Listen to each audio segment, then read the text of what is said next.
Bonjour. Bonjour, bienvenue.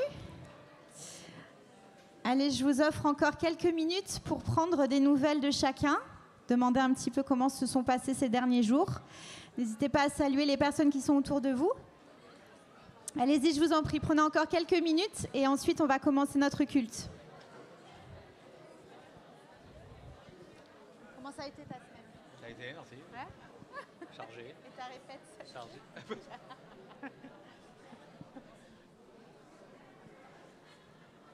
envoyé un message, tu pourras leur dire dès que je parle de l'image du rein, vous pouvez monter sur l'estrade. Faut dire à Ludo. Parce que Ludo, il reçoit les autres.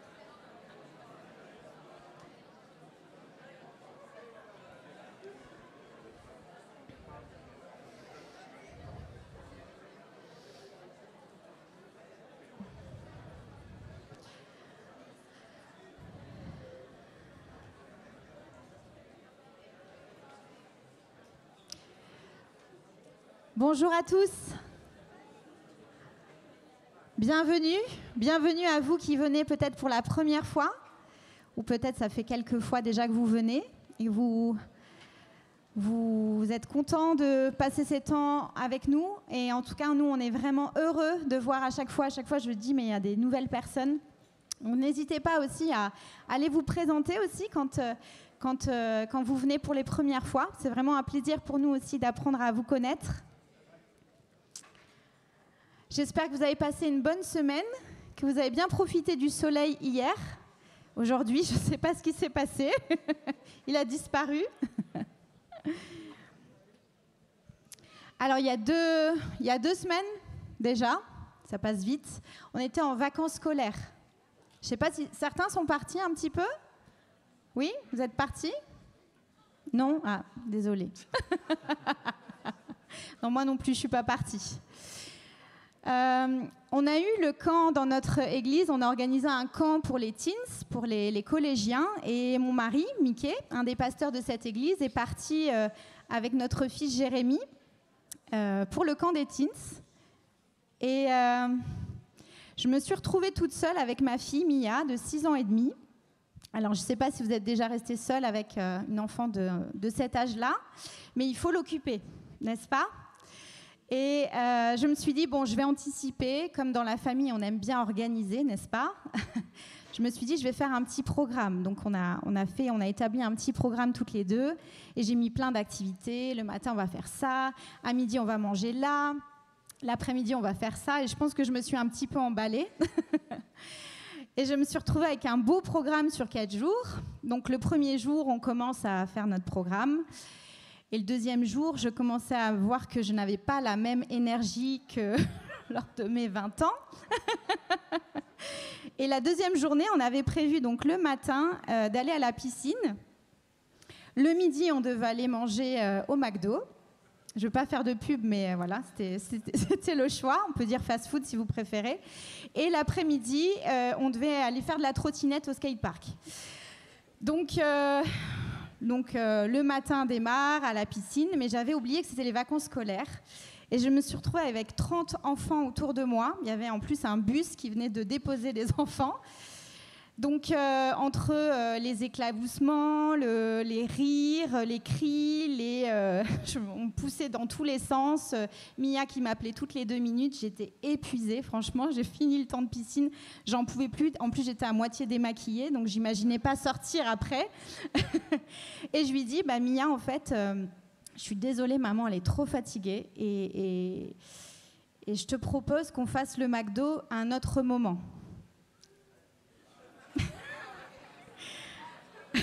Là, il y a les parents qui rigolent. Et j'ai eu droit à cette phrase, « Mais maman, tu m'avais promis !» Et vous connaissez cette sensation d'être déçu parce qu'on avait promis quelque chose.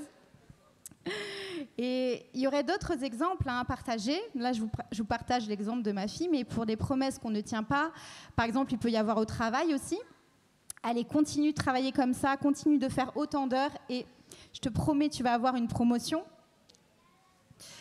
Ou alors dans le couple, Chérie, je sais que je travaille beaucoup, mais je te promets, l'année prochaine, on prendra plus de temps à aller au resto, tous les deux, à avoir du temps de qualité.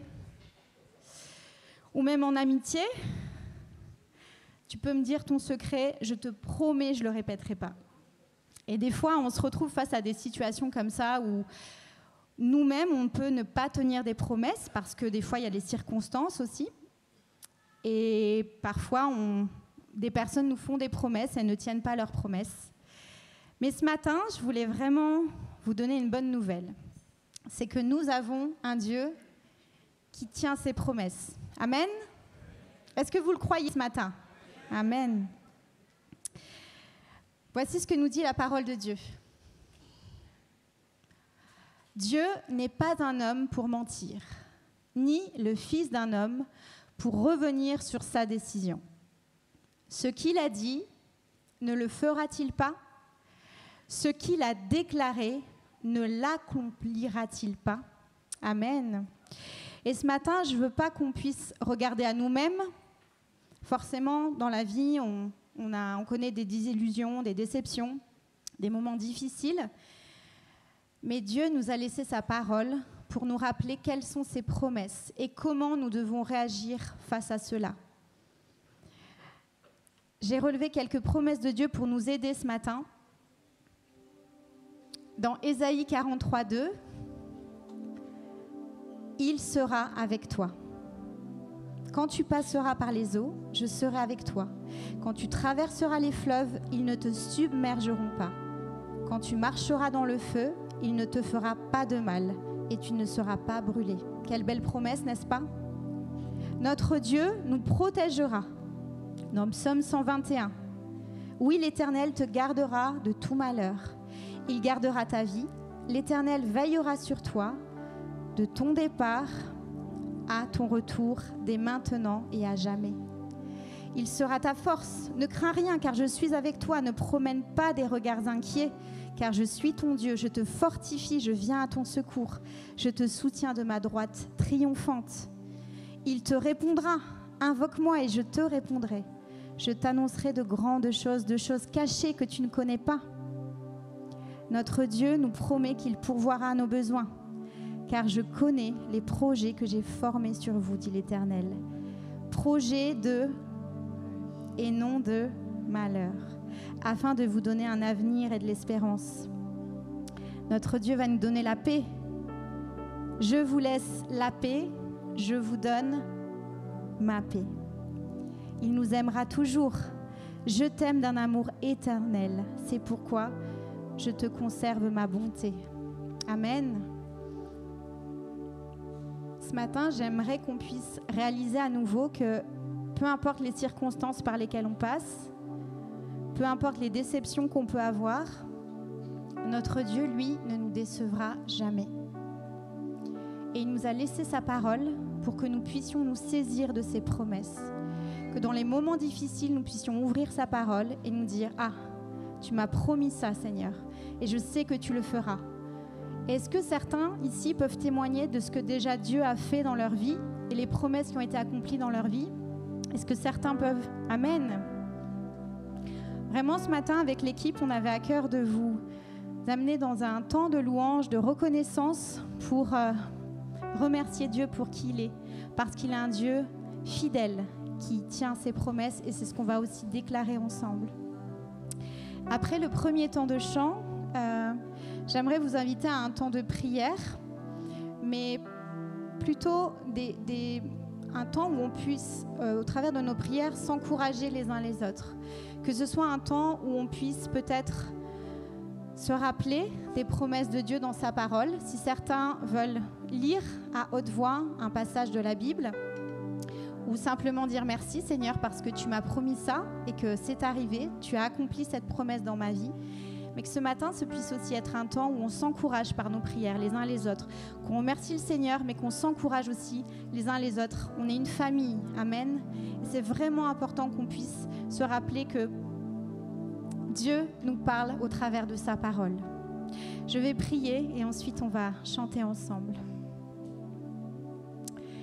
Merci pour ta parole. cette lumière que tu nous as donnée, Seigneur, pour nous éclairer, Seigneur, pour nous parler de ce que tu as fait, ce que tu fais et ce que tu feras. Ta parole nous dit que tu es toi-même avec nous chaque jour et jusqu'à la fin, Seigneur. Et on veut se saisir ce matin des promesses, Seigneur, que tu nous laisses, Seigneur. Merci d'encourager ton Église ce matin. Peut-être certains viennent avec un cœur lourd, un cœur chargé. Peut-être certains ont vécu des déceptions, des désillusions, Seigneur. Mais tu connais les cœurs, Seigneur. Et on veut croire, Seigneur, que tu es là pour nous, Seigneur. Et tu as envoyé ton Fils Jésus afin que quiconque croit en lui ne périsse pas, mais qu'il ait la vie éternelle, Seigneur. Et ce matin, on veut se rappeler de qui tu es, Seigneur. Et on veut te louer, te remercier pour qui tu es, mon Dieu.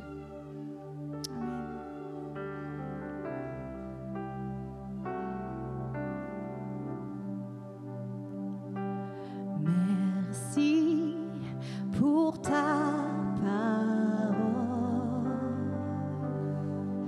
Lumière redonnée aux hommes qui nous fait connaître, le cœur de Dieu. J'aime ta parole, Seigneur. Elle est la vérité.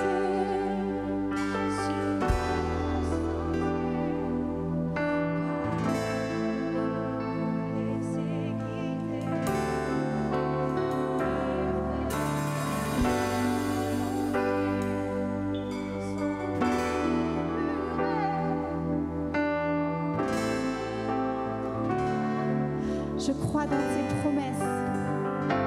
Je crois dans tes promesses. Mon cœur est comme un rocher, fondé sur tout ce que dit mon Dieu. J'aime ta parole, Seigneur. Ta parole, Seigneur.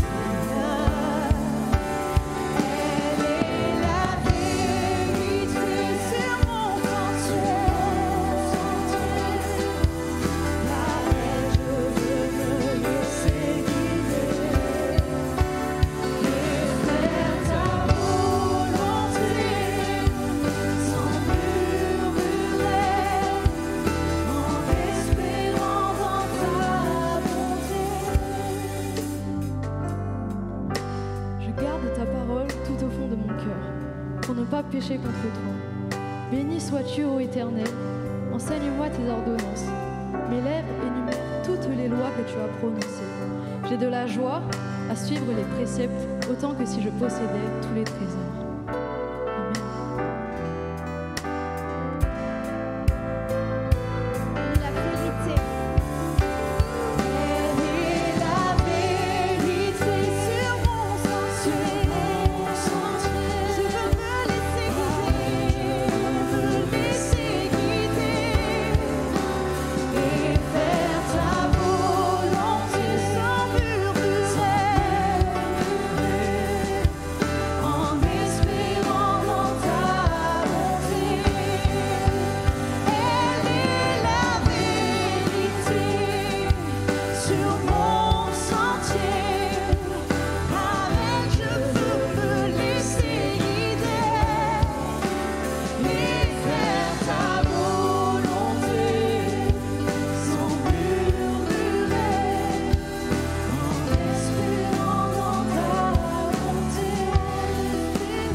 Et c'est ce qu'on veut déclarer ensemble ce matin. Amen. J'ai tant cherché à mériter ton amour par mes efforts. J'ai souvent cru l'avoir perdu par mes erreurs et par mes torts. Mais tu n'es pas un homme pour oublier. Ton alliance demeure à jamais, car en toi je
crois. Ce que tu dis, oui, tu le feras. Oh oui, je crois. Oh oui, je crois. Tu es fidèle et tu agiras. Oh oui, je crois. Oh oui, je crois. Ce que tu dis, oui, tu le feras. Oh oui, je crois. Oh oui, je crois. Oh oui, je crois. Tu es fidèle et tu agiras. Oh oui, je crois. Oh oui, je crois. Oh oui, je crois. Ce que tu dis, oui, tu le feras. Oh oui, je crois. Oh oui, je crois. Tu es fidèle et tu agiras. Oh oui, je crois. Oh oui, je crois. Ce que tu dis, oui, tu le feras. Toujours là pour moi, tu ne changes pas. Hey. Tu tiens tes promesses, ce que tu as dit, oui, tu l'accomplis. Tu tiens tes promesses, Dieu, tu es fidèle. Ta parole est certaine. Ce que tu as dit, oui, tu l'accomplis. Tu tiens tes promesses. toujours là. Tu tiens tes promesses. Ce que tu as dit, oui, tu l'accomplis. Tu tiens tes promesses. Dieu, tu es fidèle. Ta parole est certaine. Ce que tu as dit, oui, tu l'accomplis. Tu tiens tes promesses envers moi. Tu tiens tes promesses envers moi. Tu tiens tes promesses envers moi. Tu tiens tes promesses envers moi.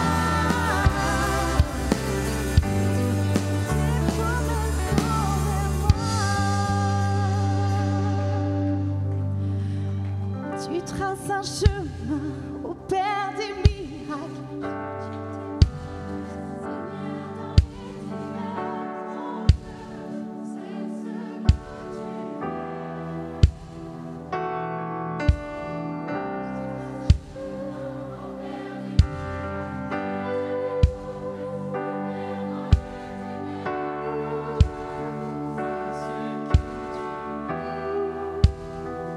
Tu es là, présent parmi nous.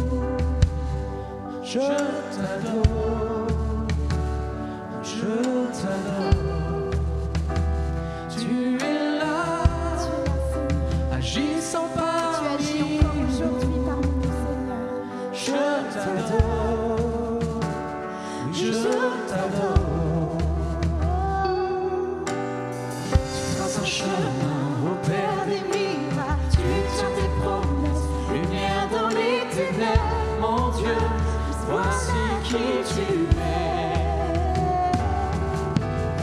Tu traces un chemin au Père des miracles. Tu tiens tes promesses, lumière dans les ténèbres. Mon Dieu, voici qui tu es. Tu es là, transformant nos cœurs. Je t'adore, oui, je t'adore. Je t'adore. Tu es là, guérissant nos cœurs. Je t'adore, oui, je t'adore. Tu traces un chemin au Père des miracles. Tu tiens tes promesses, lumière dans les ténèbres. Mon Dieu, voici qui tu es. Tu traces un chemin au Père des miracles. Tu tiens tes promesses, lumière dans les ténèbres. Mon Dieu, voici qui tu es.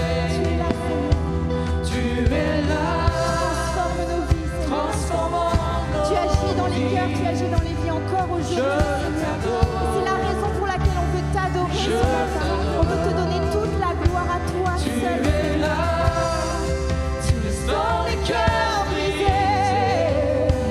Et je t'adore, oui je t'adore. Tu traces un chemin au Père des miracles. Tu tiens tes promesses, lumière dans les ténèbres. Mon Dieu, voici qui tu es. Tu traces un chemin au Père des miracles. Tu tiens tes promesses, lumière dans les ténèbres. Mon Dieu, voici qui tu es. Voici qui tu es.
encore, tu agiras encore. Et quand je ne le vois pas, tu es là. Et quand je ne le sens pas, tu es là. Tu agiras encore. Tu agiras encore. Et quand je ne le vois pas, tu es là. Et quand je ne le sens pas, tu es là. Tu agiras encore. Tu agiras encore. Tu agiras encore. Tu agiras encore. Tu agiras encore. Tu agiras encore. Tu agiras encore. Tu agiras encore. Tu agiras encore. Tu agiras encore. Tu agiras encore. Tu traces un chemin, Seigneur, pour nous. Tu traces un chemin au Père des miracles. Tu tiens tes promesses, lumière de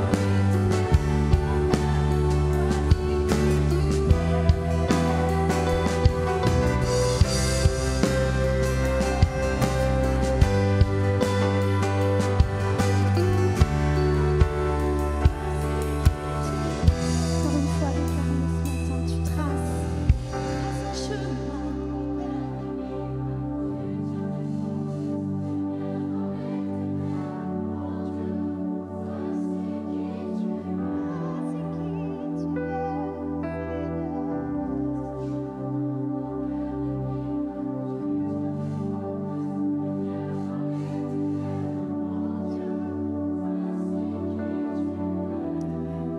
Je vous invite à rester debout, à faire monter des prières, à lire des versets, à rappeler des promesses de notre Seigneur dans sa parole. Encourageons-nous ce matin, en famille, de ce que Dieu a fait, de ce que Dieu fera.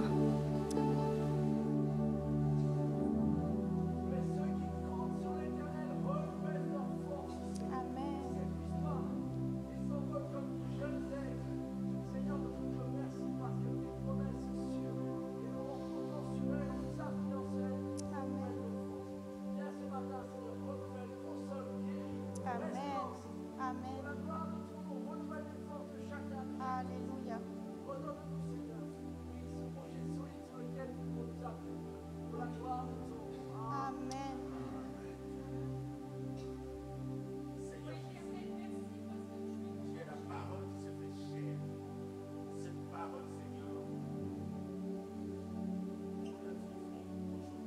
Amen. Amen.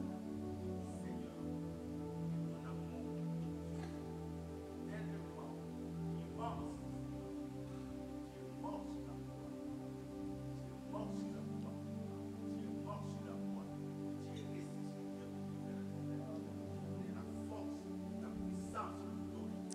Amen. Amen.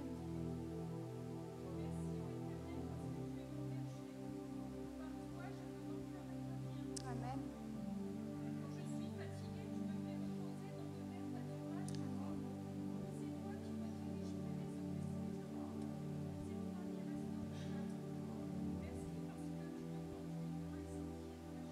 Alléluia.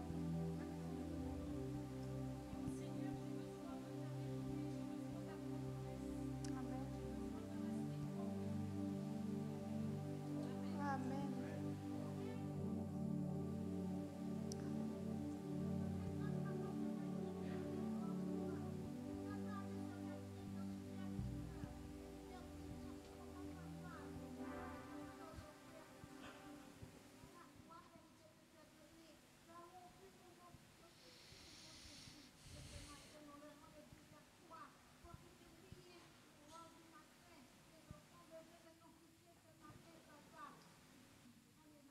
Amen. Amen.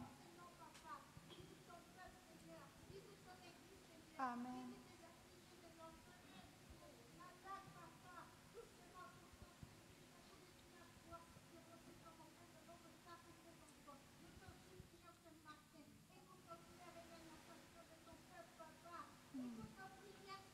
Amen. Oui. Amen. Amen. Amen.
Amen.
J'en suis fermement persuadé, celui qui a commencé en vous cette œuvre bonne, la poursuivra jusqu'à son achèvement au jour de Jésus-Christ.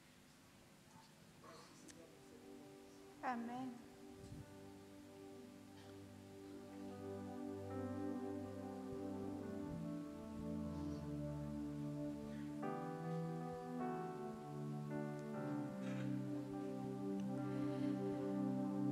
C'est de la postérité de David que Dieu, selon sa promesse, a suscité à Israël un sauveur qui est Jésus.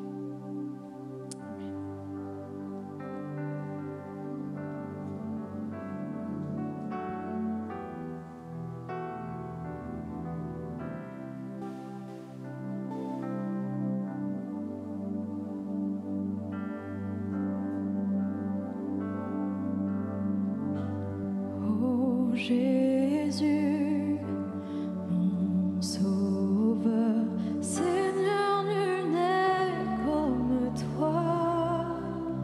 Jour après jour, je te louerai, car ton amour est merveilleux.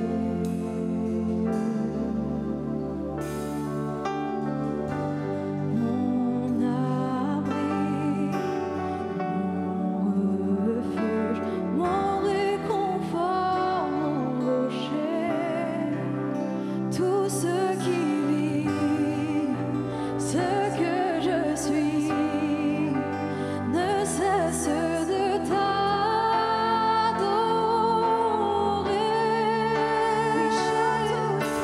Chante au Seigneur, crie de joie, terre entière. À Dieu la gloire, la puissance et l'honneur. Les monts s'inclinent et les flots rugissent à l'écho de ton nom. Je vois tes œuvres et mon cœur crie de joie. Je t'aimerai, je tiendrai par la foi. D'égaler tes promesses. Je vais maintenant inviter les enfants à aller rejoindre leurs moniteurs et monitrices, qu'on puisse vraiment prier dans notre cœur pour eux, que Dieu puisse semer quelque chose, une graine dans leur cœur, qui puisse germer et qu'eux-mêmes puissent se saisir des promesses que Dieu fait sur leur vie. Continuons à chanter et à louer le Seigneur ensemble. Oh Jésus, mon Sauveur. Oh Jésus, mon sauveur, Seigneur, nul n'est comme toi. Jour après jour, je te louerai, ton amour est merveilleux.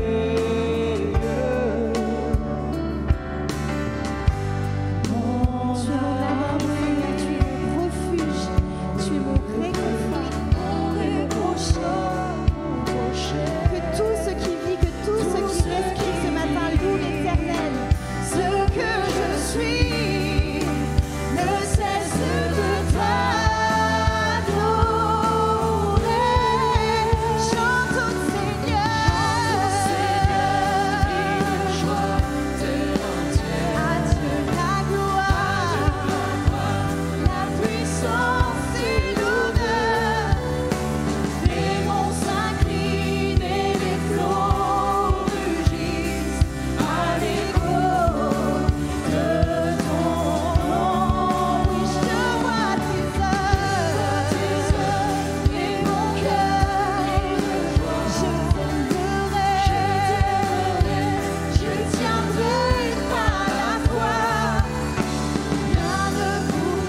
j'entrerai dans tes promesses. Je vais entrer dans tes promesses, affrontant mes forteresses. Chaque pierre tombera au son de ta voix. Non, rien ne pourra m'arrêter. Oh Dieu, je crois en toi. Je me confie en toi. Je me confie en toi. Tout ce que tu m'as promis, tu peux l'accomplir. Tu peux l'accomplir.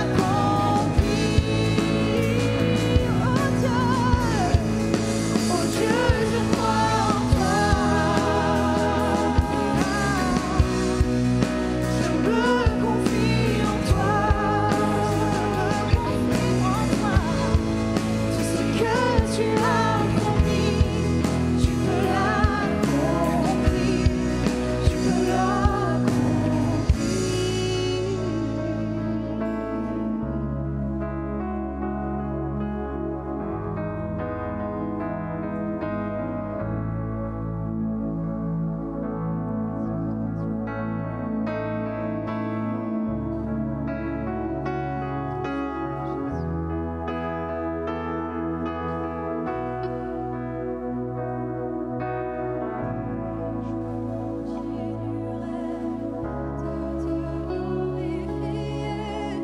Gardant tes promesses en mon cœur, oui, je continuerai sans fin de t'élever. En toi, je suis plus que vainqueur. Je donnerai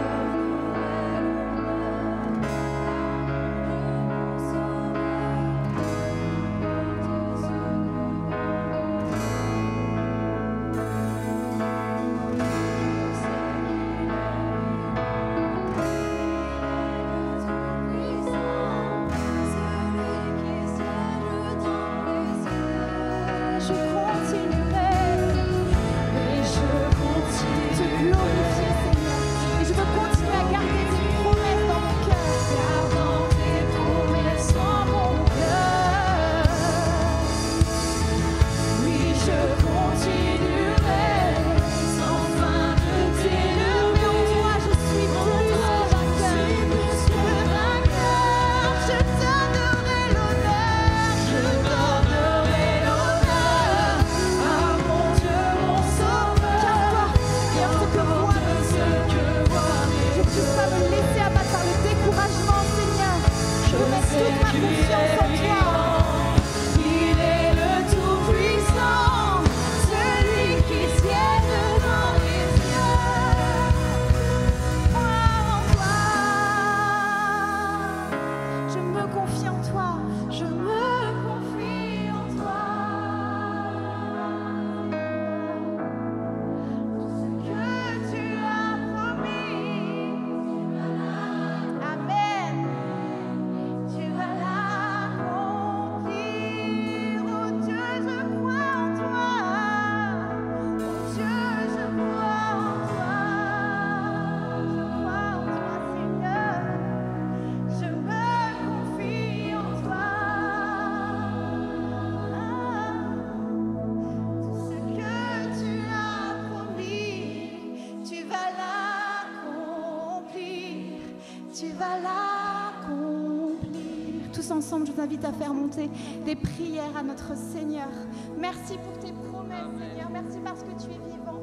Et ce que tu vas faire, Seigneur, dans ma vie, Seigneur, je crois que tu vas l'accomplir. Merci d'avance parce que tu es ce Dieu bon, merveilleux, Seigneur. Tu es ce Dieu sur qui je peux compter, Seigneur. Tu es mon roc, tu es mon surrocher, Seigneur. Merci pour ta grâce, ton amour, Seigneur, de chaque jour. Merci, Père éternel, parce que tu es ce Dieu qui ne nous abandonne jamais, jamais, jamais, jamais. Jamais tu ne nous abandonnes. Jamais tu ne nous laisses.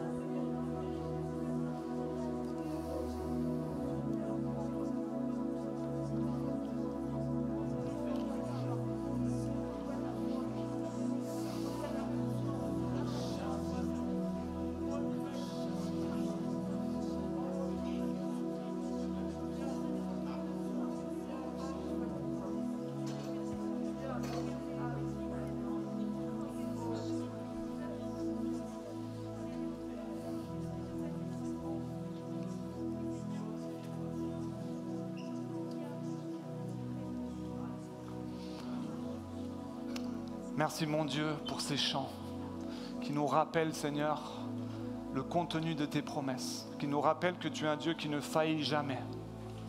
Si nous avons des épreuves, parfois tendance à nous décourager, nous détacher, à oublier, Seigneur, toi, tu es fidèle, toujours présent, ce roc qui tient bon, Seigneur. Aide-nous, Seigneur, à nous attacher à tes promesses qui sont dans ta parole, à lire ta parole, Seigneur, tous les jours, pour, mon Dieu, nous imprégner de ces promesses, les vivre au quotidien aussi, Seigneur. Alors merci pour ta parole. Je te prie pour ce matin, ce que nous allons lire. Éclaire notre intelligence, Seigneur. Aide-nous à comprendre ce que tu veux nous dire ce matin à travers le texte que nous allons étudier, que nous allons lire ensemble. Et surtout, aide-nous à le mettre en pratique au quotidien dans notre vie et dans notre Église. Je te prie, Seigneur, que tu me donnes les bons mots, Seigneur, la bonne façon de parler, de communiquer, de partager ce que tu m'as mis à cœur ce matin, Seigneur, pour que mes frères et sœurs puissent être exhortés, encouragés, boostés dans leur foi, Seigneur, et comprendre des nouvelles choses de ta parole. Et je prie ça au nom de Jésus. Amen. Amen. Bonjour à tous. Content de vous voir ce matin. Je m'appelle Mickey, je suis un des pasteurs de l'église et je suis ravi de pouvoir partager ce matin un texte. Alors, on a démarré une série la semaine dernière qui s'intitule « Pâques change tout ». On a vécu un formidable événement de Pâques sur 3 sites récemment et avec l'équipe pastorale, on s'est dit « mais est-ce qu'il ne serait pas intéressant de pouvoir voir ensemble avec toute l'église quelles sont les conséquences de Pâques, justement ?» Qu'est-ce que ça change concrètement dans notre vie? Et on voulait utiliser un texte qui se trouve dans le livre de Romains, dans la Bible, qui est un texte, une lettre qui est écrite par l'apôtre Paul, qui est adressée à des chrétiens qui se trouvent dans la ville de Rome. Et juste pour rappel, je voudrais vous relire le texte que Manu a partagé la semaine dernière, qui se trouve dans Romains au chapitre 12, au verset 1 et 2. Alors si vous avez votre Bible, je vous invite à la prendre, à l'ouvrir, et sinon je vais lire sur l'écran. Voici ce que nous dit le texte de Romains 12, versets 1 et 2. Je vous invite donc, frères, à cause de cette immense bonté de Dieu, à lui offrir votre corps comme un sacrifice vivant, saint et qui plaise à Dieu. Ce sera là de votre part un culte spirituel. Ne vous laissez pas modeler par le monde actuel, mais laissez-vous transformer par le renouvellement de votre pensée, pour pouvoir discerner la volonté de Dieu, ce qui est bon, ce qui lui plaît, ce qui est parfait. Voilà le texte par lequel nous avons commencé cette série. Et Manu nous a rappelé que offrir son corps en sacrifice, c'est-à-dire servir Dieu, c'est-à-dire donner toute notre vie pour plaire à Dieu, c'est une conséquence de la première phrase. À cause de l'immense bonté de Dieu. C'est une conséquence, parce que Dieu est tellement bon, il nous a tellement aimés, de façon naturelle, nous qui croyons en Dieu, nous voulons et nous devons donner notre vie, notre cœur, notre énergie, notre volonté, nos décisions, comme un sacrifice qui plaise à Dieu. Sinon, s'il n'y avait pas ce début de phrase, à cause de l'immense bonté de Dieu, tout ce que nous ferions, ce serait des obligations, des habitudes, et quelque part, une religion, tout simplement.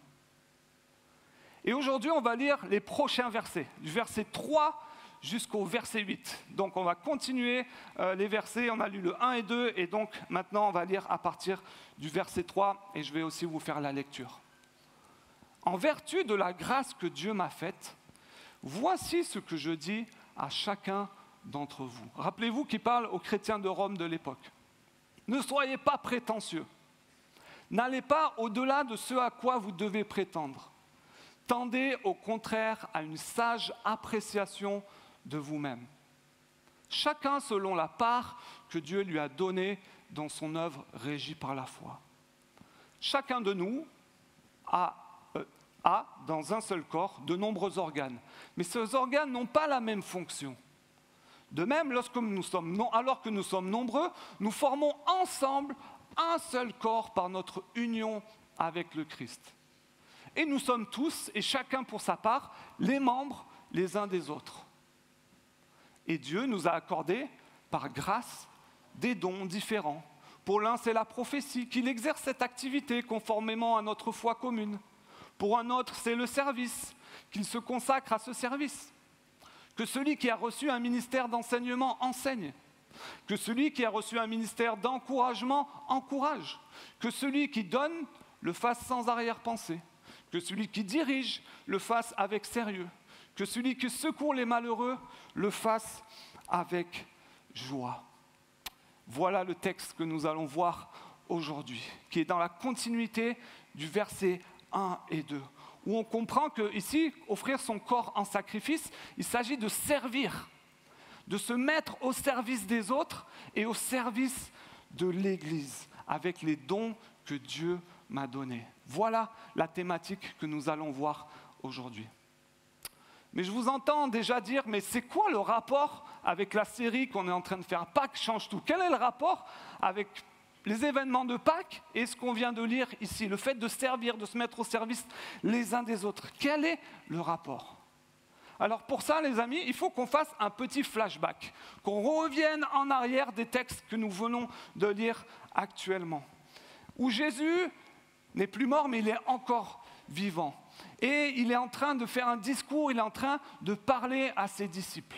Et on se retrouve cette fois dans le livre de Jean, un peu avant, au chapitre 16, et au verset, il y a une petite erreur, c'est le verset 7. Et voici ce que Jésus va dire à ses disciples. Pourtant, c'est la vérité que je vais vous dire. Il vaut mieux pour vous que je m'en aille. Il vaut mieux pour vous que je parte. En effet, si je ne m'en vais pas, le défenseur ne viendra pas à vous. Mais si je m'en vais, alors je vous l'enverrai. Jésus est en train d'annoncer à ses disciples que lorsqu'il va partir, lorsqu'il va être mort et séparé d'eux physiquement, il va leur envoyer un défenseur. Et ici, il est en train de parler du Saint-Esprit.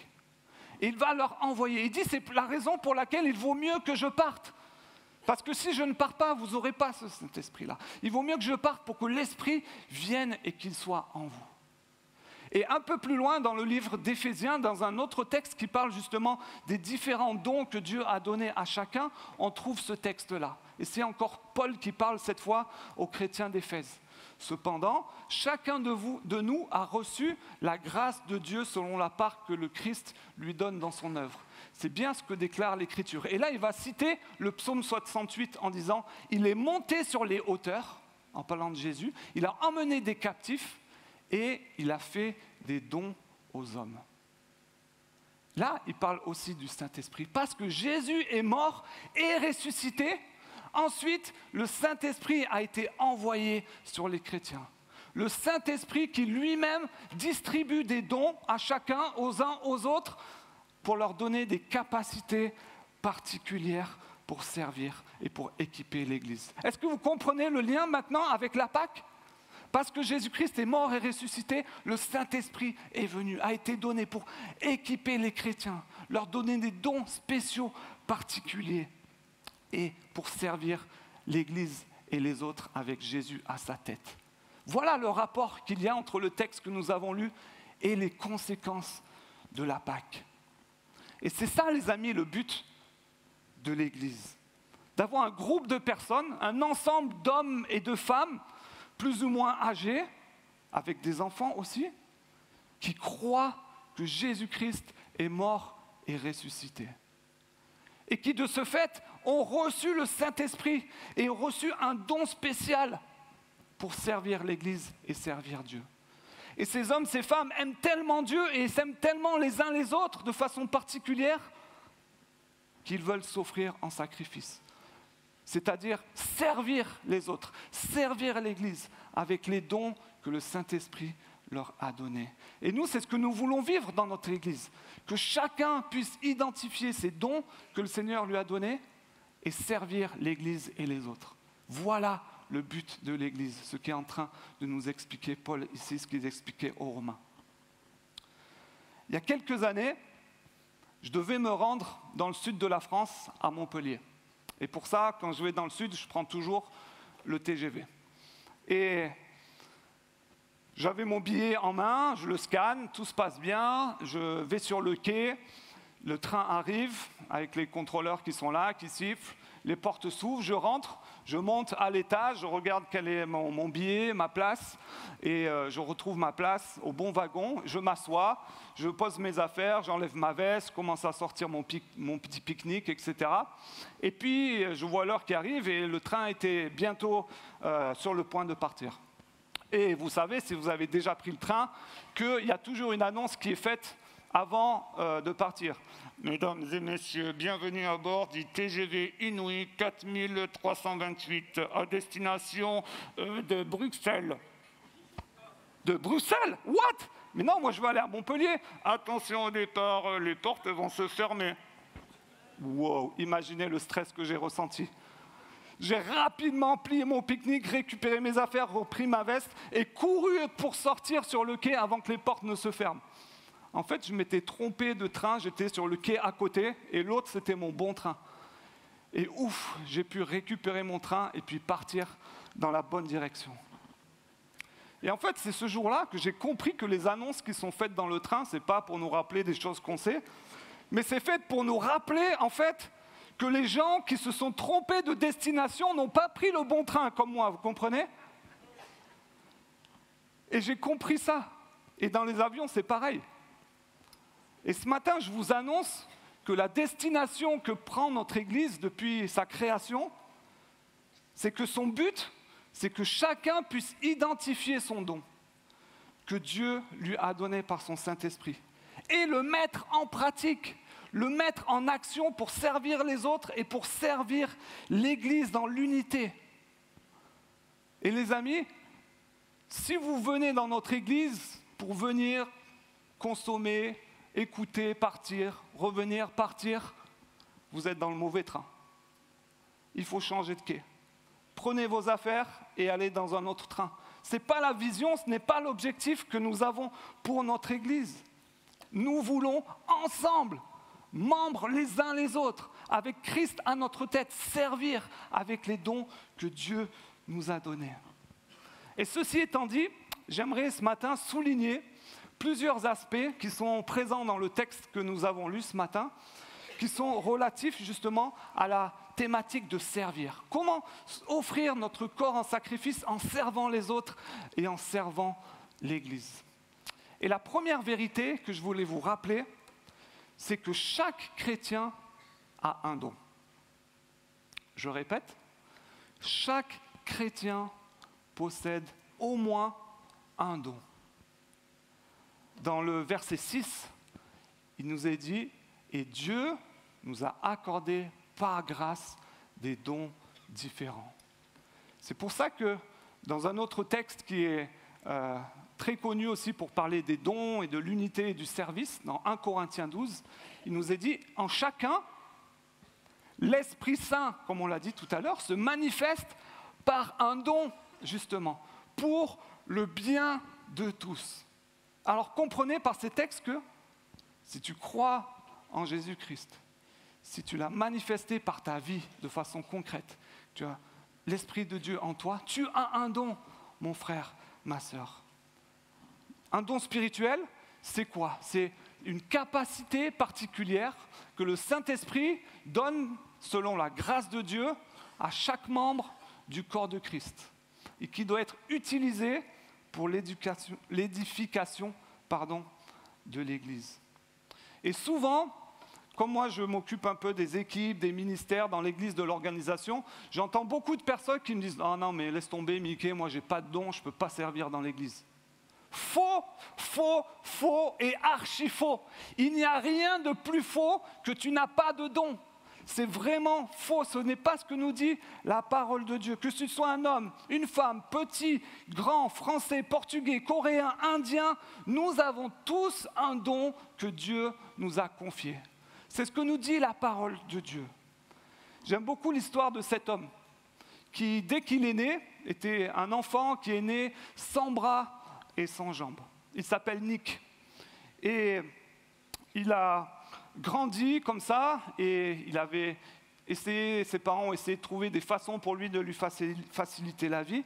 Mais arrivé à l'adolescence, il a commencé à prendre réellement conscience de son handicap et de tout ce qu'il ne pouvait pas faire.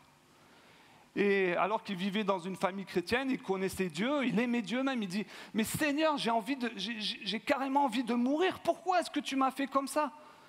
Je ne peux rien faire, je n'ai aucune possibilité, aucun potentiel, aucun don, je ne peux rien faire de ma vie. » Et après que le Seigneur lui ait parlé d'une façon particulière, Nick a découvert qu'il avait un réel don d'encouragement et d'orateur pour parler devant les autres. Cette capacité que Dieu lui avait donnée d'encourager les autres et de partager son histoire devant une foule de personnes. Et vous le voyez ici, on ne le voit pas très bien peut-être. Ici en bas, c'est lui sur un fauteuil qui est adapté pour lui, qui prêche devant des milliers de personnes. Et il a prêché devant des millions et des millions de personnes. Dieu, alors qu'il n'avait pas de bras, pas de jambes, aucune capacité physique, l'a équipé d'un don particulier pour encourager les autres. La parole nous dit que nous avons tous un don. Le problème, c'est plutôt que nous ne savons pas quel est notre don. C'est plutôt ça le problème. Il y a un sondage qui a été fait dans les années 2000-2010, je crois, dans les églises en France, qui montrait que 80% des personnes n'arrivaient pas à identifier quel était leur don pour servir. Et seulement 20% qui savaient, voilà le don que le Seigneur m'a donné, je veux servir l'Église et les autres de cette façon. Vous imaginez ? Seulement 20% et 80% qui ne savaient pas. Et si vous ne savez pas, dans notre Église, on a ce qu'on appelle un module, qui est une réunion qu'on fait généralement un samedi, qui dure 3 heures à peu près, justement pour découvrir les dons que Dieu a mis en chacun d'entre nous. Donc si vous ne savez pas, si vous êtes dans cette situation, mais Seigneur, tu m'as donné un don, mais je ne sais pas lequel. J'ai besoin de le découvrir, de l'essayer, de le développer, de le pratiquer. Vous pouvez participer à ce module ministère. Et dans notre texte, on voit qu'il y a plusieurs dons qui sont évoqués. Si vous regardez à partir du verset 6, Dieu parle, par exemple, d'un don de prophétie. Pour l'un, c'est la prophétie. C'est-à-dire avoir une capacité particulière de recevoir un message de Dieu pour le peuple et de le partager à son peuple. Il y a aussi le don de service, de servir l'Église, servir les uns les autres. Un ministère d'enseignement, ministère d'encouragement, on voit ici. On a aussi le don de direction, que celui qui dirige la fasse avec sérieux, que celui qui secourt le malheureux le fasse avec joie, le don de secours. Ici, il y a certains dons qui sont évoqués. Mais dans d'autres textes de la Bible, on en trouve d'autres. Voici un petit panel. Alors, ce n'est pas exhaustif, mais il y en a beaucoup.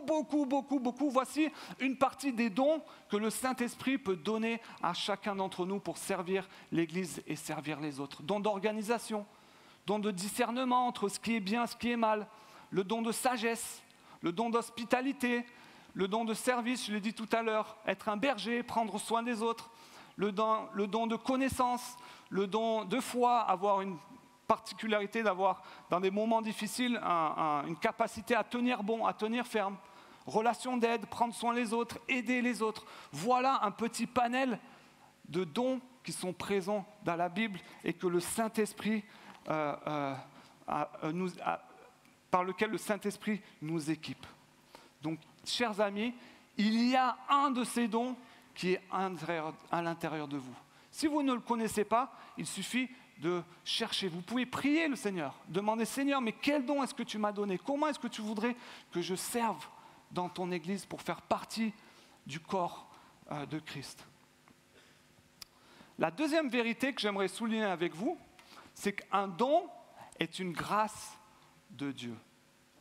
Un don est une grâce de Dieu. Dans ce même verset, verset 6, « Et Dieu nous a accordé par grâce des dons différents. » Ça veut dire quoi? C'est-à-dire que nous ne méritons pas ce que nous recevons.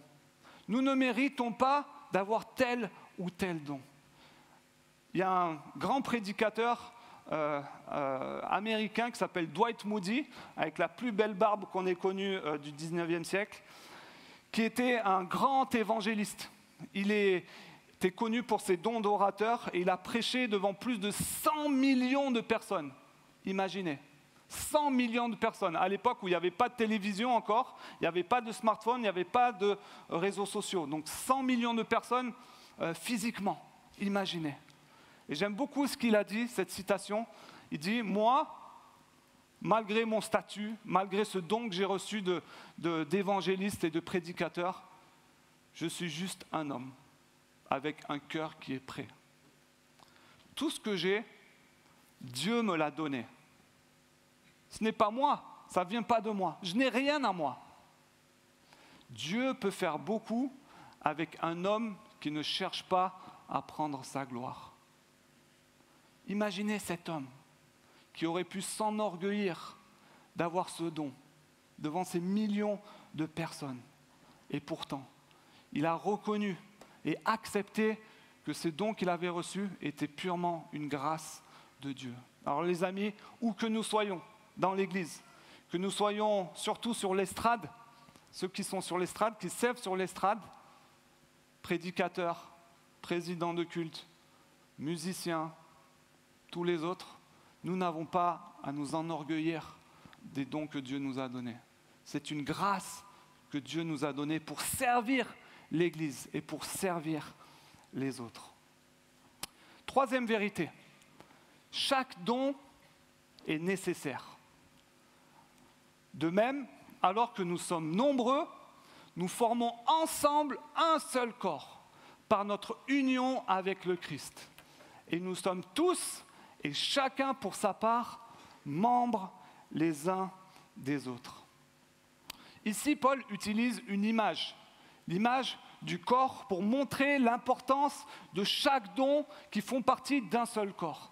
Je ne sais pas si vous êtes déjà tapé l'orteil dans une table basse, mais quand on se fait mal à l'orteil, après on a du mal à marcher, on se rend compte combien le petit orteil est très important, n'est-ce pas ? Donc il utilise ce corps pour montrer que tous les organes sont très importants dans le corps. Est-ce que vous savez quel est cet organe ? Est-ce qu'il y a des spécialistes qui peuvent me dire quel est cet organe ? Vous avez une idée ? Il y a des personnes qui bossent dans le milieu médical. Alors j'ai entendu le cœur, j'ai entendu les reins ici, d'autres propositions. Une oreille ? Ah, ça aurait pu. Vous avez une idée ou pas ? Non ? En effet, c'est bien le rein. C'est bien le rein. Quelle est sa fonction au rein ? Vous savez ? Le rein a la fonction de filtrer toute l'eau qui rentre par notre bouche, de filtrer toutes les impuretés et d'enlever tous les déchets qui sont dans le sang. Voilà la fonctionnalité du rein, la fonction du rein. Il y a 8 ans exactement, je me suis fait hospitaliser parce que j'avais des cailloux dans mes reins, dans les 2 reins. On a 2 reins, un à droite et un à gauche normalement, si vous êtes normalement constitué. Et j'avais des cailloux dans mes reins qui ont bloqué le fonctionnement du rein. Et je peux vous dire, maman, comme ça fait mal. Et c'est à ce moment-là où j'ai découvert l'existence des reins, où j'ai découvert que si ça fonctionnait très mal, ton corps fonctionne très mal. Savez-vous que si vos reins ne fonctionnent plus, si on ne m'avait pas soigné, je ne serais vraisemblablement pas devant vous ce matin. Je serais mort, parce que mes reins ne fonctionneraient pas. Si vous naissez sans reins, vous ne pouvez pas survivre. Vous savez ça ? Pour vous dire que chaque organe dans le corps a une utilité. Dieu nous a créés parfaitement avec plein de fonctionnalités. Tous les organes, même les ongles, les cheveux, qui sont un peu plus rares chez moi, ont une fonction, ont une utilité et servent le corps en entier. Est-ce que... Christelle, tiens, est-ce que tu veux bien te lever juste, Christelle ? Ah, désolé, il ne fallait pas être au 2e rang, hein, Christelle. Hein, fallait pas être... Est-ce que vous connaissez Christelle ? Vous connaissez Christelle ? Super, c'est déjà une bonne chose. Quelle est sa fonction ? Quel est le don que le Seigneur lui a donné ? Exactement. Donc Christelle, elle sert auprès des jeunes, des teens. J'ai eu la joie de faire le camp des teens, c'est de mieux la connaître. C'est bon Christelle, tu peux t'asseoir, merci. Auprès des teens, elle sert aussi au Plessis, auprès des enfants. Elle a plein de dons, un don d'écoute aussi. Un don d'encouragement aussi, je peux vous le dire. Est-ce que vous croyez que Christelle est indispensable à notre Église? Est-ce que vous pensez que Christelle, si on l'enlève de notre Église va moins fonctionner? Moi, je vous dis que oui. Au Plessis, ils vont avoir du mal. Hein. Ils vont avoir du mal à survivre avec tous les enfants qui vont devoir rester au culte, taper sur les chaises, etc. Parce que Christelle, qui enseigne les enfants, ne sera pas présente. Est-ce que vous croyez ça pour moi? Est-ce que vous croyez ça pour Sandrine? Est-ce que vous croyez ça pour Thierry? Est-ce que vous croyez ça pour Nadia? Nous sommes tous, les amis, un membre du corps, avec chacun une fonction, un don, un rôle que Dieu nous a donné pour servir son Église ensemble. Pas être des spectateurs, pas être juste venir et partir. Non, ça c'est inutile. Si c'est ça, tu ne fais pas partie du corps. Nous sommes membres les uns des autres. Chaque organe a son importance. Chaque organe de l'Église, chaque personne de l'Église a son importance et son rôle à jouer. C'est ce que nous dit ce texte. Et c'est ce que nous dit Paul. Et le quatrième et dernier point que je voulais souligner avec vous, c'est que... Pardon, je suis en avance. Bon, c'est pas grave. C'est que les dons doivent être utilisés pour servir l'Église et les autres.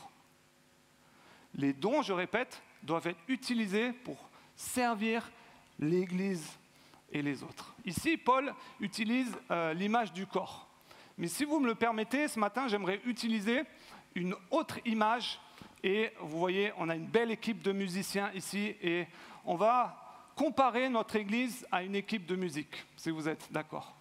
Et on va essayer de relever ensemble, à travers différentes situations qu'on va essayer de faire, vous pouvez venir l'équipe, essayer de réaliser quels sont un peu les avertissements que Paul est en train de nous donner ici dans ce texte par rapport au fait de servir l'Église et les autres. Alors si vous êtes d'accord, on va faire un peu une petite mise en scène, petite mise en situation. On va faire 4 situations différentes qu'on a travaillées avec les musiciens. Imaginez que c'est l'Église, d'accord? Leur façon de fonctionner, leur façon de faire, etc. Et vous allez essayer de deviner qu'est-ce qui ne fonctionne pas, qu'est-ce qui ne va pas. Et on va essayer de faire ensemble le parallèle et de trouver dans le texte qu'est-ce que Paul est en train de nous dire. OK? Ça va pour vous? Allez, on y va? Vous êtes prêts, l'équipe? Alors, on fait la première situation. C'est bon?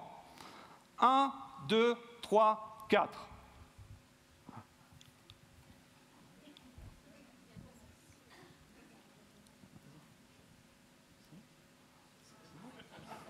Ok, c'est bon, merci. Alors, qu'est-ce qui se passe ici dans l'équipe?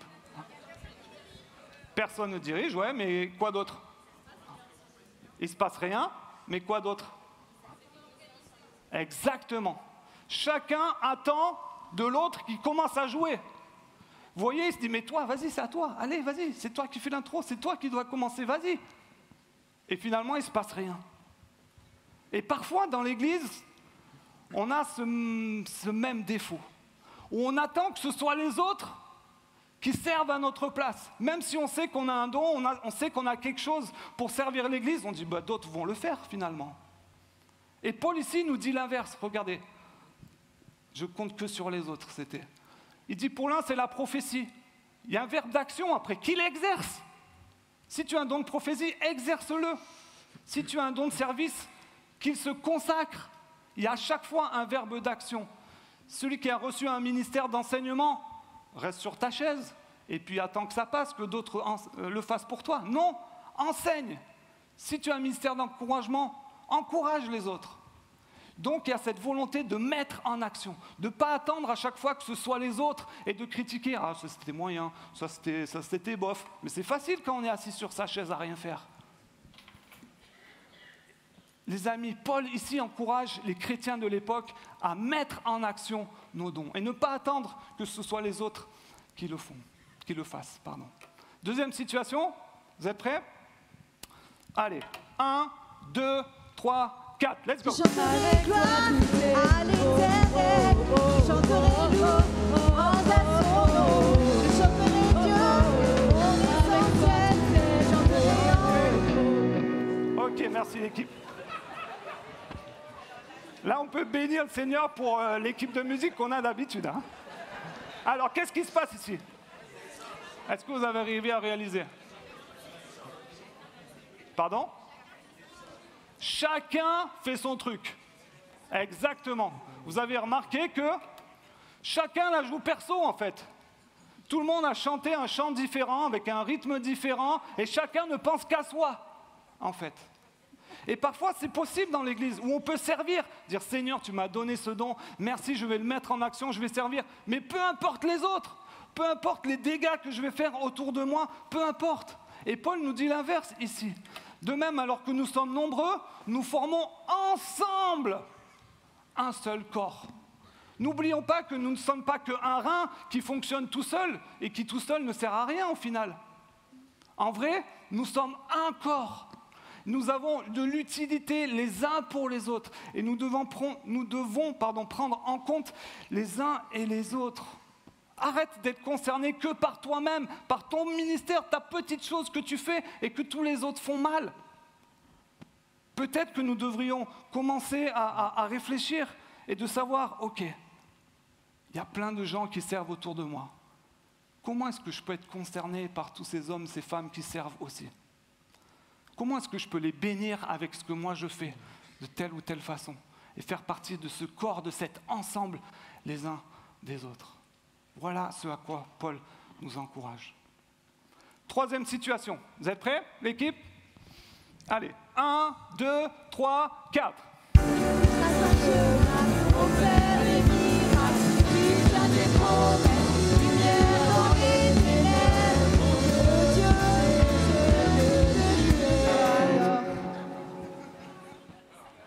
Ça vous fait du bien, ça, hein?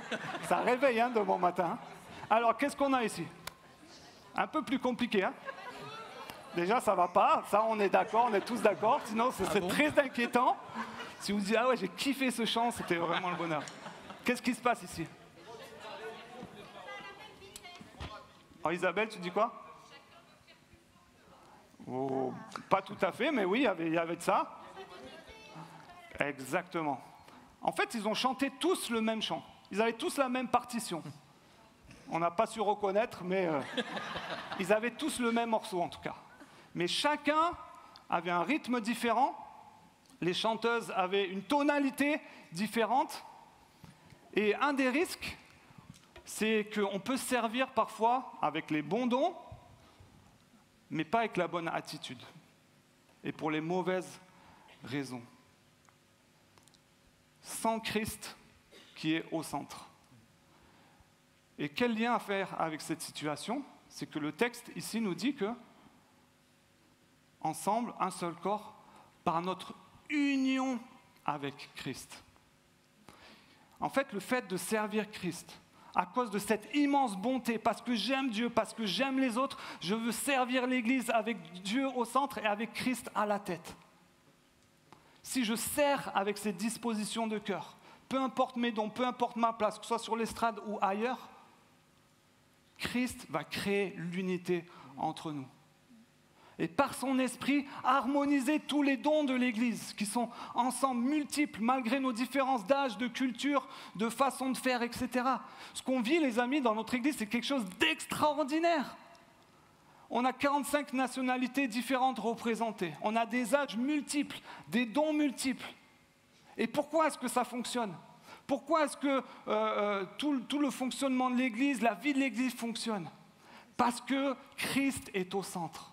Et parce que le Saint-Esprit est là en chacun de nous, mais aussi pour harmoniser ce que nous faisons ensemble en tant que corps. Et voilà un des dangers pour nous, de ne pas servir pour les bonnes raisons, de ne pas servir pour la cause des autres de l'Église, en prenant compte que Christ est le centre de notre service. Alors, dernière situation. Vous êtes prêts, l'équipe? Allez, là, ça va être un peu plus facile, pour que vous puissiez trouver.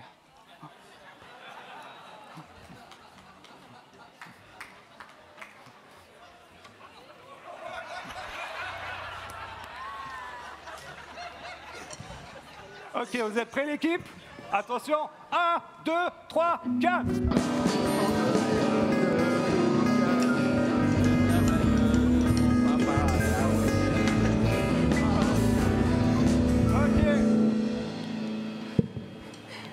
Je vous évite cette torture, les gars, encore plus. Hein. Mais bravo, vous avez bien fait. Alors, qu'est-ce qui se passe ici? Exactement. Ici, on a l'illustration que je ne sers, mais je ne suis pas à la bonne place. Des fois, on a une volonté particulière de faire un service en particulier, parce que je veux faire celui-là absolument. Je veux chanter sur l'estrade absolument. Mais ce n'est pas du tout mon don. Et bien souvent, on le sait. Et les autres le savent. Désolé les gars pour vous. Hein. Vous avez d'autres dons, mais pas celui-là. Et c'est ici ce que nous dit Paul tout au début. Ne soyez pas prétentieux. N'allez pas au-delà de ce à quoi vous devez prétendre. Tendez au contraire à une sage appréciation de vous-même, chacun selon la part que Dieu lui a donnée dans son œuvre régie par la foi.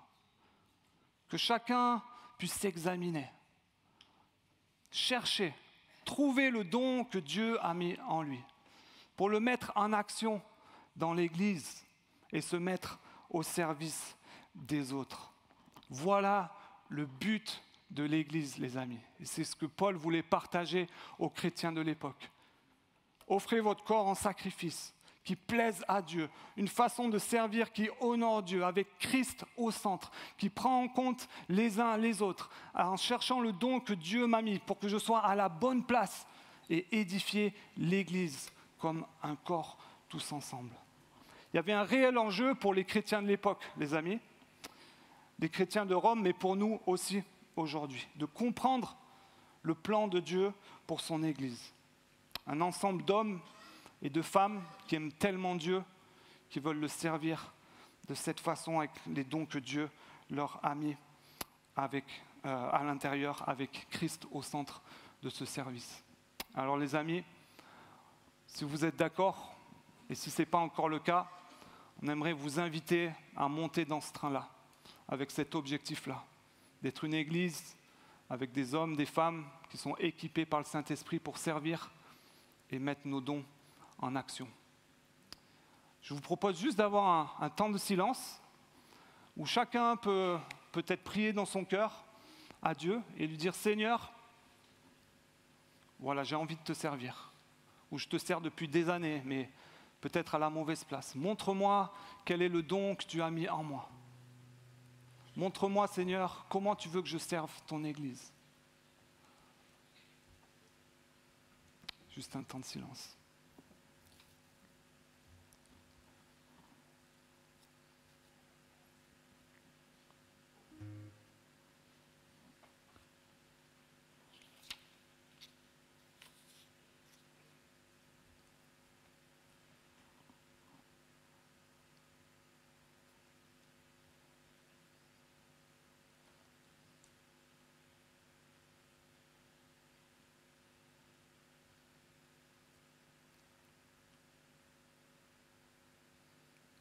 Merci Père pour ce texte, où à travers les mots de Paul pour ces chrétiens de Rome, Seigneur, nous pouvons le prendre pour nous, pour notre Église.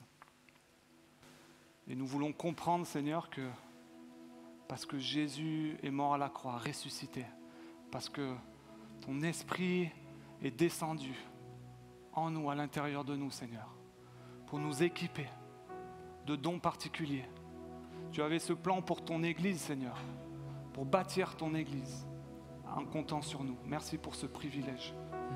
Je vais te prier pour chacun d'entre nous, pour notre Église, pour mes frères et sœurs, que tu nous gardes de nous enorgueillir de dons que tu nous as donnés, qui sont une pure grâce. Que tu permettes, Seigneur, que chacun de nous puisse identifier et trouver la place dans notre Église pour les mettre en pratique, Seigneur. Garde-nous d'être des chrétiens fast-food consommateurs, sans nous impliquer, Seigneur. Nous comprenons à travers ce texte et ta parole que ce n'est pas ce que tu attends de chaque chrétien, Seigneur. Et Aide-nous à t'honorer dans nos vies, à offrir nos corps en sacrifice, en servant ton Église, en se mettant aussi au service des autres, Seigneur, avec les bons dons que tu nous as confiés, Seigneur, et avec Christ au centre. Et je prie ça au nom de Jésus. Amen. Je vous invite à prendre ce chant comme une réponse peut-être au message qui vient d'être apporté.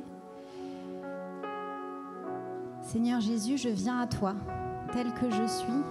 Jésus, prends-moi. Je t'appartiens dès aujourd'hui et à jamais je t'aimerai.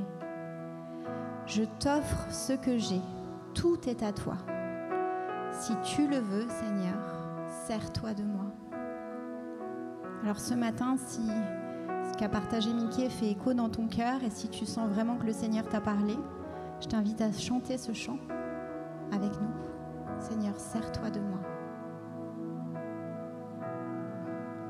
Seigneur Jésus,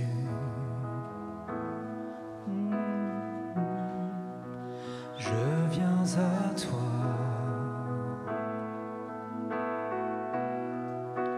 Tel que je suis,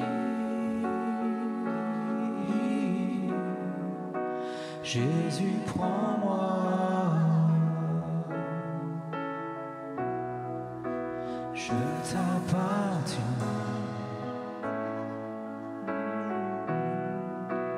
Dès aujourd'hui et à jamais, je t'aimerai. Je t'offre ce que j'ai, tout est à toi. Si tu le veux, Seigneur, sers-toi de moi. Je t'offre ce que j'ai, tout est à toi. Si tu le veux, Seigneur, sers-toi de moi. Sers-toi de moi.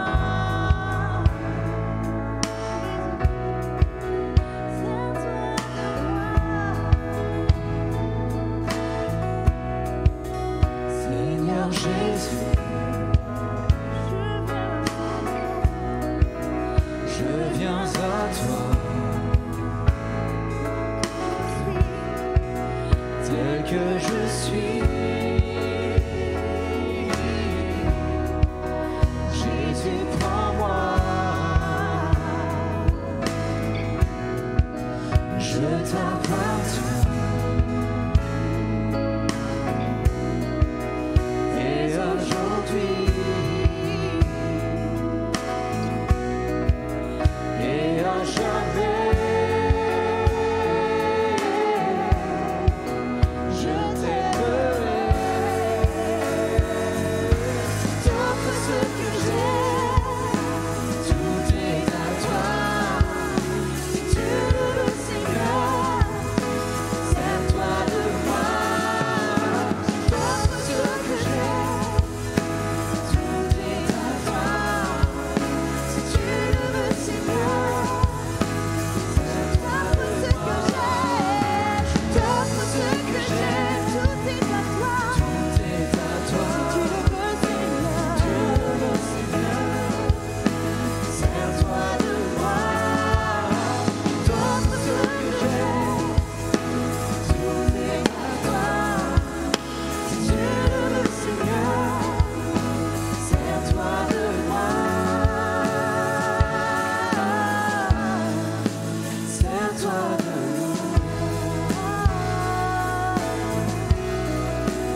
soyons ensemble. L'église chante. Que tout ça tu es là pour que le monde voie le chemin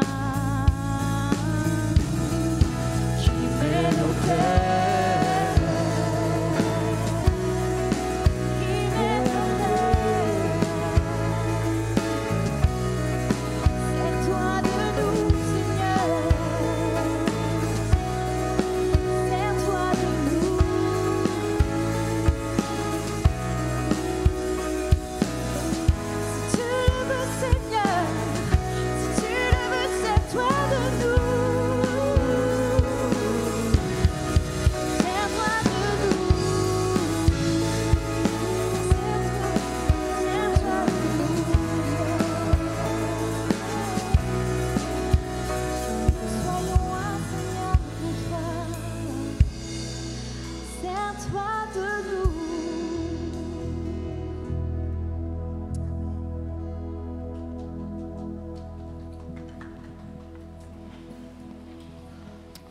Amen, merci l'équipe. Sers-toi de nous. Je voudrais partager quelques annonces maintenant sur la vie, justement, les activités, les ministères, les équipes de notre Église. La première chose, c'est vous dire que nous avons des personnes dans notre Église qui ont le don d'hospitalité pour recevoir chez eux des groupes de maison avec d'autres personnes qui ont des dons pour enseigner, pour partager l'Évangile dans les groupes de maison.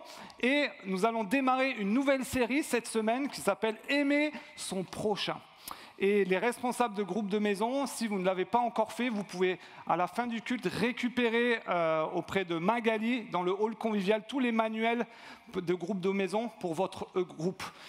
En fait, cette étude a été, les manuels ont été réalisés à partir d'un bouquin qui a été réalisé par le CEL qui s'appelle « Aimer son prochain, qu'en dit la Bible ». Donc on s'est grandement inspiré de ce livre, donc merci au CEL de nous avoir accordé les droits pour le faire.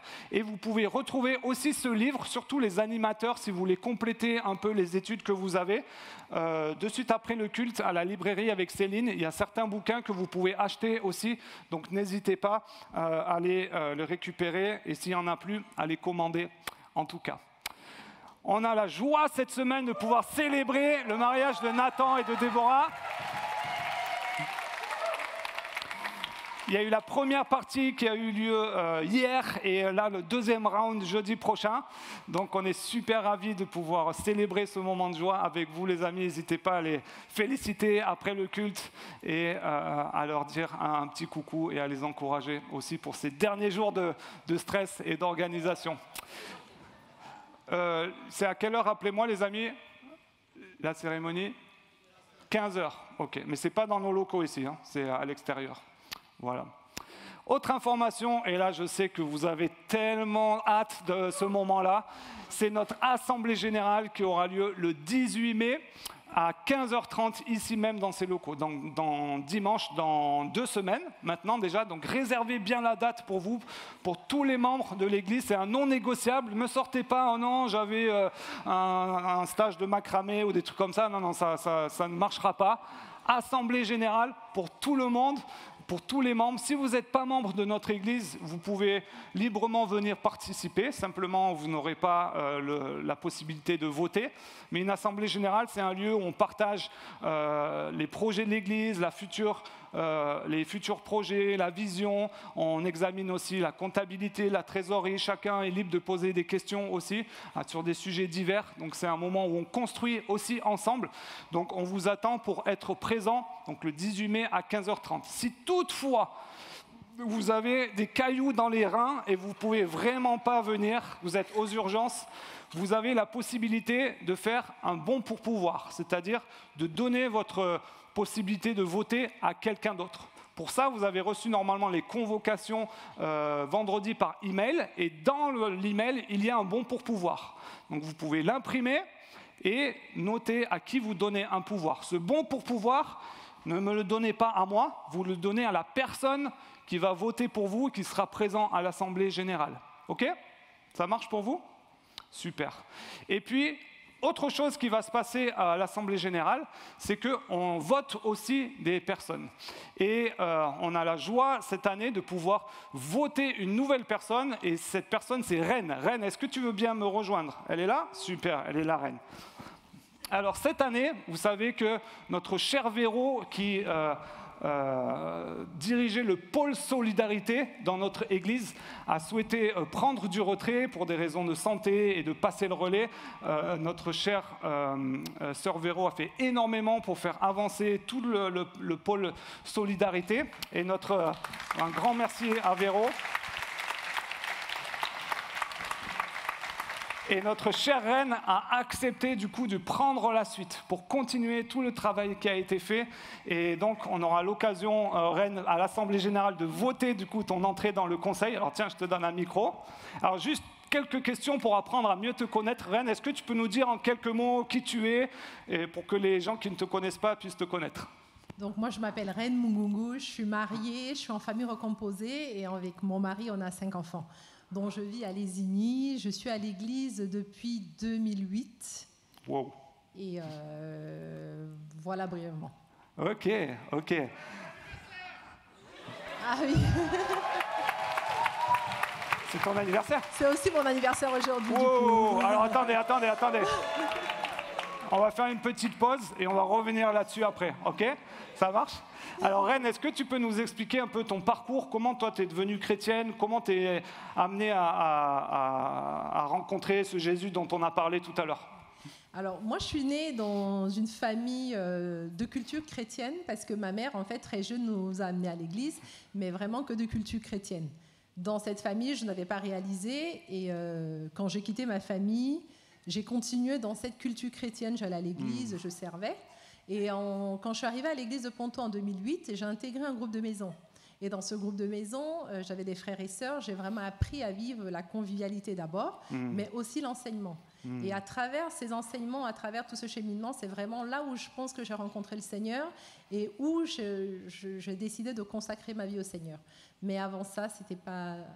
Et pourtant que j'allais à l'église tous les dimanches. Ok, et à partir de là, du coup, tu as évolué, appris à connaître le Seigneur, lire la parole et tout. Tout à fait. Après, du coup, aujourd'hui, ma vie est consacrée au Seigneur et un peu plus chaque jour. Ok, amen. Est-ce que tu peux nous dire, Reine, du coup, pourquoi tu as accepté ce challenge qu'on t'a proposé aussi pour servir l'Église de cette façon et d'être un peu la référente de nos équipes Solidarité dans l'Église et voilà, pour servir l'Église avec les dons que tu as, pourquoi tu as décidé de franchir cette étape? Alors, dans un premier temps, quand on m'a proposé, j'avoue qu'une petite voix m'a dit non, parce qu'il y a la crainte de servir, la crainte... Et puis finalement, j'ai pris le temps de prier et le Seigneur m'a convaincue que j'étais à ma place parce qu'il m'avait donné des dons. Et depuis que je suis à l'église de Ponto, j'ai servi à plusieurs ministères. J'ai servi aux Teens avec Simon qui est reparti au Canada. J'ai servi également aux Poussins. J'étais responsable de la classe des Poussins. Donc après ça, j'ai fait une absence. Je suis partie au Gabon pendant 3 ans à peu près. Et quand je suis revenue, je me suis demandé où je voulais servir. Parce qu'au préalable, j'avais aussi servi dans le social. Donc du coup, quand je suis revenue un peu naturellement, parce que je suis de profession également assistante sociale, je me suis dit, ça peut être bien de servir à cet endroit. Mais je suis aussi convaincue que c'est vraiment le don que le Seigneur m'a donné, parce que je suis une personne qui aime servir les autres, j'aime encourager, j'aime être à l'écoute. Donc c'est aussi pour ça que je me suis dit que si on m'a proposé, c'est que quelque part, je peux le faire et que le Seigneur va m'équiper pour pouvoir le faire. Amen. Donc, et en réfléchissant, il y avait aussi une deuxième partie qui m'intéressait parce que c'était aussi une gestion avec un comité. Donc je me suis dit, Véro a déjà tellement fait avancer le pôle solidarité et qu'avec le comité, en fait, on pourrait avoir cette possibilité de continuer à servir ensemble, à faire évoluer le pôle solidaire et avoir une vision du pôle solidarité comment être solidaire au sein de l'Église, mais également à l'extérieur de l'Église, comment vraiment refléter l'amour de Dieu au travers de l'Église, mais aussi à l'extérieur. Amen, amen. Merci beaucoup, Reine. Merci. Attends, mais reste là, parce que j'avais dit qu'on allait revenir sur quelque chose. Hein. T'es d'accord? Et figurez-vous qu'aujourd'hui, il y a un autre anniversaire important dans notre église. C'est celui de notre frère Evis, vous savez? Alors, vous êtes d'accord qu'on chante joyeux anniversaire pour tous? Allez, joyeux anniversaire, joyeux anniversaire. Joyeux anniversaire, Evis et Reine. Joyeux anniversaire. Wouh, wouh, wouh, wouh, wouh.